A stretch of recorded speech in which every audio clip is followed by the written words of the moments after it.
D-Lo 404 Boxing. All right, y'all. We all know by now Canelo Alvarez became undisputed at 168. The first man to do so. The first Mexican undisputed champion at 168 as well. Great accomplishment for Canelo as he, further cements his legacy in the sport of boxing.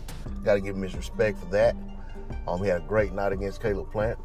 Got a great knockout win. But when asked, what he wants to do next, he told ESPN that he very much would like to fight Gennady Golovkin. Why not? And basically, saying that that's a fight he wants. He's a free agent because he wants to fight the best fights and this, that, and the other. And I'm gonna leave that alone. But I'm just gonna say that, we know Canelo had no interest in this fight a few years ago, and the Zone actually brought those guys over there because they wanted to make that fight so badly. And they, in my opinion, it's not my place to say, but in my opinion, I do feel like the Zone overpaid both guys because of what they thought that fight was and what it could be, and then they never even got the fight. So now they got an opportunity because, Triple G's only fought 3 times over there, and 2 of those fights were against, lackluster opponents. So now, the best opponent Triple G fought since he's been on the Zone is Derevyanchenko. And that fight was a very closely contested fight that a lot of people thought Triple G lost. And Triple G just has been very inactive since the Canelo fight, since the last Canelo fight. Like, he really was trying to preserve himself for one more crack at Canelo. Well, it sounds like he very well may get it. Canelo said if Triple G comes up to 168, he can get the fight.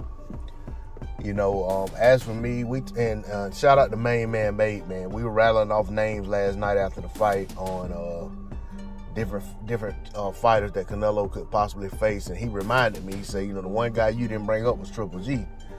And a lot of that was because, I thought, with Triple G fight Murata, that Triple G may actually try to make a run at, trying to get the other belts at 160, but I know that's wishful thinking. Not that I feel like if he did make that run, he would get it. I don't think Triple G at this point could beat Demetrius Andrade or Jamal Charlo. But be that as it may, I also know that Canelo has expressed very little interest in fighting Triple G. But I did bring up last night the fact that he did say, seems like around the time probably before the Billy Joe Saunders fight or something, he was asked about fighting Triple G, and he said he was open to it if Triple G came to 168. So now he said it again last night after his big win, so that makes me feel pretty confident because I just can't see Triple G turn down the Canelo fight. I'm sorry. Because Triple G has basically built everything in his career since the loss to Canelo around trying to get that third fight. So I think it's a fight Triple G definitely wants. I think Triple G would definitely take the fight. Excuse me, I'll get hiccups for some reason. I think Triple G would definitely take the fight. We'll see how his fight with Murata goes.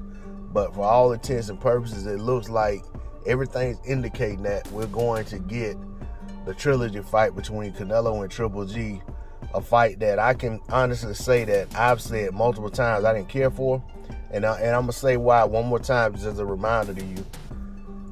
After the first fight, with all this bad blood and all this build up, and remember, we waited quite a while to get that first fight. Canelo kept telling us one more fight, kept basically just saying, he's gonna fight Triple G. He's gonna fight him. And he finally fought him after Kell Brook went up there and showed that Triple G could be outboxed. And then Danny Jacobs fought Triple G. And Canelo finally went ahead and fought him. But the thing about that is that Canelo, like I said, didn't really want to fight. But he finally went ahead and agreed to it and fought him. Now, when they fought, I was so unimpressed. The fight failed to deliver for what I thought I would get. So even though the fight ended in a draw, that was like the first draw I ever saw that I didn't want to see a rematch of. I didn't care. I honestly did not care about the second fight.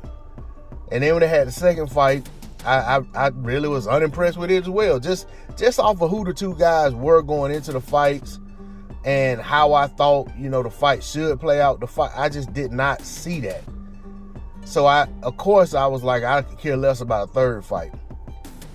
But now, I'll be honest with you, looking at how Canelo's fighting now and how he's, coming forward a lot more and stepping to guys and, really trying to walk guys down, and the fact that Triple G would be fighting for his career, I don't think Triple G gonna come in there and lay down and just, let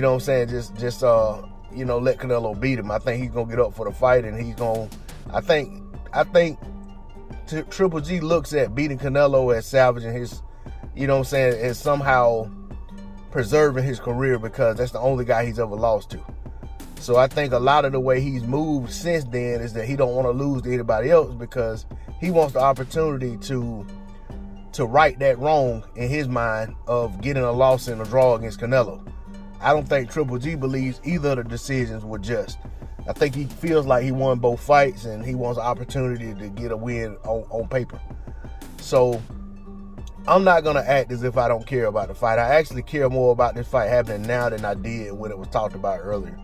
And actually the other mystique about it is, I want to see can Triple G be knocked out by Canelo. You know what I'm saying? I want to see if Triple G at 168 is a stronger fighter, because the man has stayed at 160 so long. That takes a lot of dedication and determination, hard work, sacrifice to stay in a weight class that long, especially as you get older, metabolism slows down, body changes, etc. But at the same time, maybe it's been a detriment to him. At some point, staying at 68 was hurting him. Staying at 160 was hurting him, excuse me. So I'm interested to see if Triple G does move up to 168. Does he look like a stronger fighter? Sometimes we get that when guys go up in weight. So I'm interested in the fight now more so than I have. And at the same time, the other thing I'm not going to do at this point is complain about guys Canelo fight. Canelo cleaned out of the division.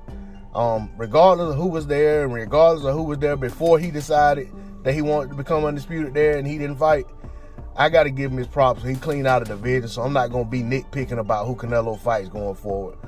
There's some guys I want to see Canelo fight that I just simply think they're not going to ever get a fight, and I've accepted that and I'm moving on from it. But I'm not going to listen to people tell me that Canelo beats these guys just because they feel like it. We can debate back and forth about these fantasy fights that shouldn't be fantasy fights, but I'm definitely not going to just say Canelo beats Demetrius Andrade. I'm not going to just say he beats Jamal Charlo just because people feel like it, because he's beat the guys that he's beat. But I'm going to leave that alone. I'm just going to say I do look forward to seeing if this fight's made, and if it's made, I'm definitely interested in it, and I definitely will tune in. Even if it's on pay-per-view, I'll buy the fight, because I feel like at this point, I think Canelo's earned that. You know what I'm saying? I'll be honest. I think Canelo's earned that. And the fight intriguing enough to me, especially if it's undisputed and all the belts are still on the line. Man, I think that's Triple G's never been in an undisputed fight. So I would basically be looking forward to another undisputed fight at 168 pounds versus two marquee fighters. These are two guys would be two bigger names than Caleb Plant and Canelo. But that's all I got on the D-Lo 404 Boxing. Like, share, comment, subscribe. Catch y'all on the next one. Peace.